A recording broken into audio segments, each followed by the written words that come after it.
Welcome to learning nest. প্রিয় শিক্ষার্থীরা, আশা করি তোমরা ভালো আছো এবং তোমরা খুবই মনোযোগ সহকারে লেখাপড়া করতেছো। আজকের এই পর্বে আমি তোমাদের ইংরেজি বইয়ের ইউনিট 7 এর লেসনস 3 টু 4 নিয়ে আলোচনা করব। দেখো, লেসনস 3 টু 4 কি বিষয়ে বলছে? Numbers and sound practice. Number মানে কি? সংখ্যাগুলো, এবং সাউন্ড মানে শব্দ বা ধ্বনি, প্র্যাকটিস চর্চা করা 2। হ্যাঁ, তাহলে আমরা নাম্বার এবং ধ্বনিটা মানে শব্দটা আমরা প্র্যাকটিস করব এই লেসনে। দেখো, অ্যাক্টিভিটি এতে কি বলছে? লুক, লিসেন অ্যান্ড সে। বলছে দেখো, শোনো এবং বলো। হ্যাঁ, তারপর কি বলছে? Write the numbers in words. বলছে লেখো নাম্বারগুলো ইন ওয়ার্ডস, কথায় কথায় লিখতে বলছে। তাহলে দেখি আমরা এখানে 1 লেখা আছে কথায় 1, 2 ও লেখা আছে 2, তারপর কি লেখা আছে 3, 3 এটা সংখ্যায় লেখা আছে কিন্তু কি কথায় লেখা নেই। তাহলে আমরা এখানে কি লিখবো? T H R double E, 3। 3 বানানটা অবশ্যই তোমরা জানো, 3।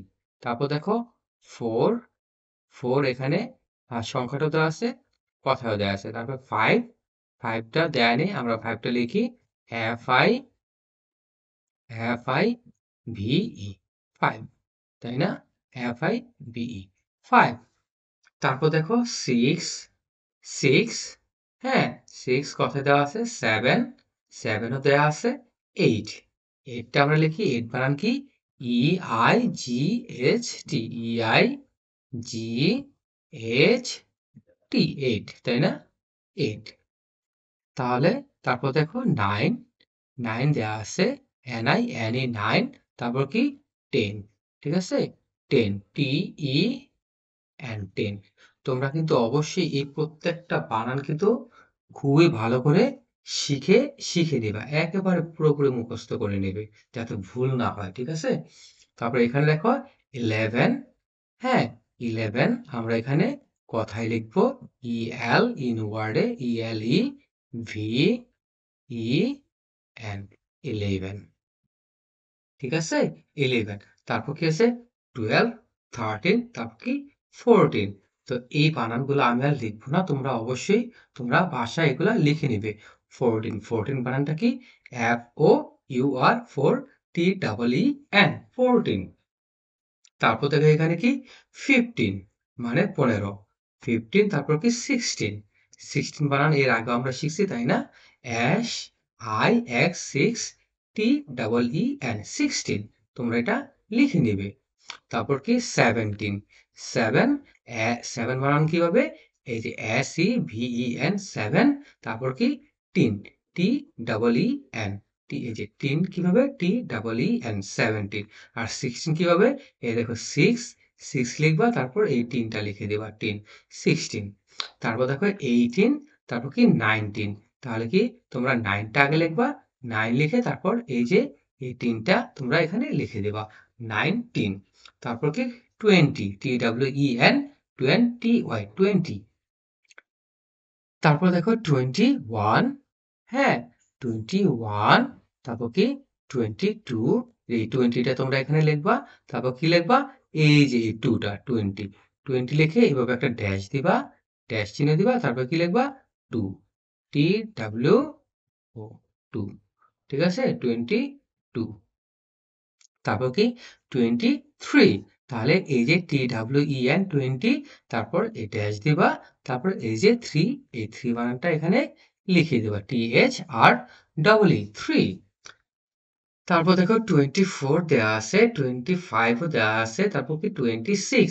তাহলে কি এই যে এই 20 এই বানানটা এখানে লিখে তারপর এইভাবে একটা ড্যাশ দিয়ে 26, এই 6 এস আই এক্স, 6, 26টা তোমরা লিখে দিবে। তারপর দেখো 27, 20 S E V E N, 7, 7 বানান আমরা পারি, তাই না? তারপর 28, হ্যাঁ, 20, এই 28, EIGST, 8। তারপর কি 29, এই যে 20 এখানে আমরা লিখবো, তারপর ড্যাশ দিয়ে এই যে 9 বানানটা আছে, এই 9টা এখানে আমরা লিখবো, 9 তোমরা পারবে না এভাবে?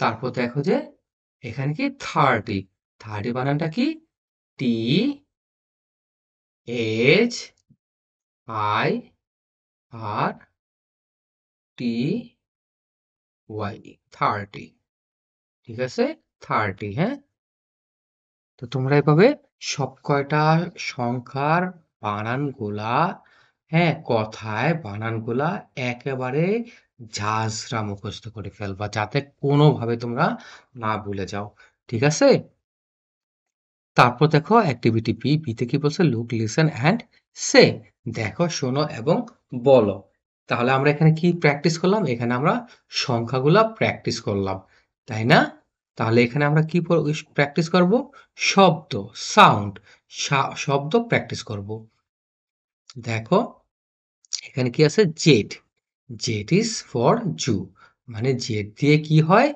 জু হয় মানে জু লেখা যায় জেড ইজ ফর জু জু মানে কি চিড়িয়াখানা তাহলে আমরা এখানে জেডটা কিভাবে উচ্চারণ করলাম জু জু তাই না জু তারপর এখানে দেখো Z is for Jabra Jabra হ্যাঁ এটা হচ্ছে জেড এর আমরা কিভাবে শব্দটা আমরা শুনতেছি জ্যাব্রা তাই না তারপর জেড হচ্ছে জু জু তাই না তারপর এখানে দেখো এখানে হচ্ছে জে এটা হচ্ছে জেড এটা হচ্ছে জে হ্যাঁ জে তাহলে J is for jeep jeep তাই না এখানে জু এখানে হচ্ছে জিপ দুইটার দুইটার শব্দটা কিন্তু একটু ভিন্ন টাইপের তাই না তারপর দেখো যে জিপ হচ্ছে একটা গাড়ি গাড়ি জিপ হচ্ছে গাড়ি জিপ গাড়ি তাই না জেব্রা হচ্ছে একটা প্রাণী তারপর J is for jump jump মানে কি লাফ দেয়া মানে উচ্চতায় উঠে যে লাফটা দেয়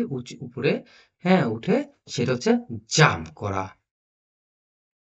তো জে ইজ ফর জাম্প হ্যাঁ তাহলে আমরা এই যে আবার এটা পড়ি জে জে জে তারপর এটা কি না সরি এটা হচ্ছে জেড জেড জেড আর হচ্ছে G sorry J J J J is for zip ঠিক আছে তাহলে এখানে দেখো অ্যাক্টিভিটি সি তে কি বলছে রিড দ্য সেন্টেন্সেস অ্যালাউড বলছে পড়ো বাক্যগুলা সেন্টেন্স মানে হচ্ছে সেন্টেন্সেস মানে বাক্যগুলা লাউড মানে একটু উচ্চ স্বরে একটু শব্দ করে হ্যাঁ তারপর বলছে আন্ডারলাইন দ্য ওয়ার্ডস বলছে আন্ডারলাইন করবো আন্ডারলাইনটা কিভাবে করে যেমন এই আন্ডারলাইন শব্দটা মানে আন্ডার মানে নিচে লাইন মানে রেখা হ্যাঁ তো নিচে রেখা টানা হ্যাঁ তো এই আন্ডারলাইন শব্দটাকে আমি আন্ডারলাইন করি এই যে দেখো এইভাবে বলছে আন্ডারলাইন দ্য ওয়ার্ডস শব্দগুলা আন্ডারলাইন করো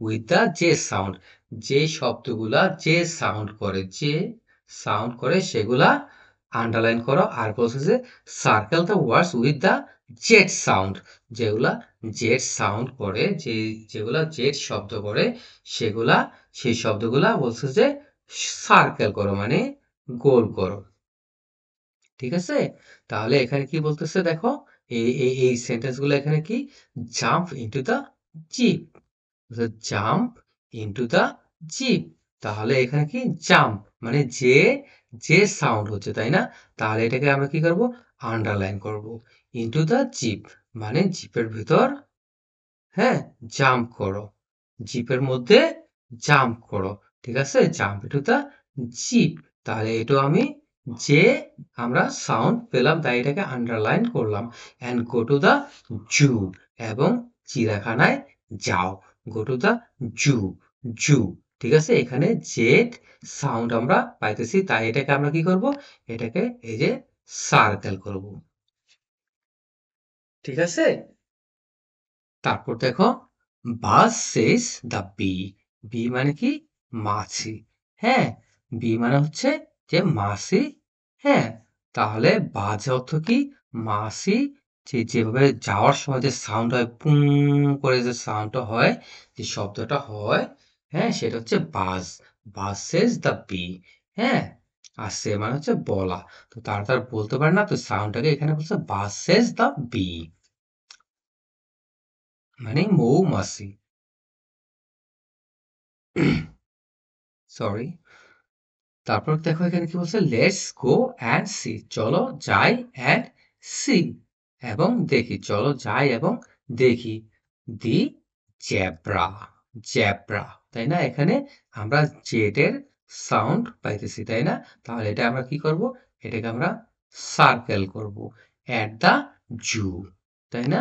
এটাকে আমরা সার্কেল করব, কারণ জেব্রা এবং জুতে আমরা দুটোতেই এই জেড এর সাউন্ড শব্দ শুনতে পাই, ঠিক আছে, এই ওয়ার্ডগুলোতে। তাহলে তোমরা বুঝতে পারছো?